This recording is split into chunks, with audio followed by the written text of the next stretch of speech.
एहतसाब अदालत से एवनफील्ड रेफरेंस में सजा पाने वाले मुस्लिम लीग नून के कायद नवाज शरीफ और उनकी साहबजादी मरियम नवाज निजी एयरलाइन की परवाज EY 423 के जरिए वतन वापस पहुंचे।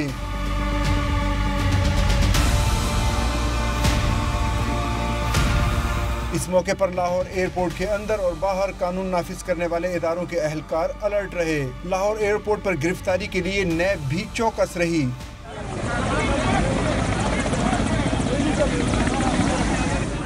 नैब की टीम, जिसमें खवातीन अहलकार भी शामिल थीं, तैयारे के अंदर दाखिल हुई और साबिक वज़ीर-ए-आज़म नवाज शरीफ और उनकी साहबजादी मरियम के पासपोर्ट्स तहवील में लेकर उन्हें बाकायदा गिरफ्तार कर लिया।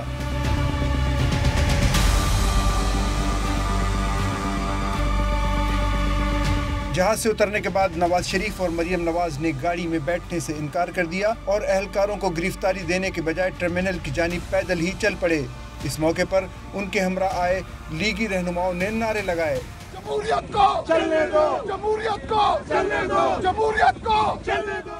नवाज शरीफ और मरियम नवाज को एक खुसूसी तैयारे में सवार कराया गया, जिसने थोड़ी ही देर के बाद इस्लामाबाद के लिए उड़ान भर ली।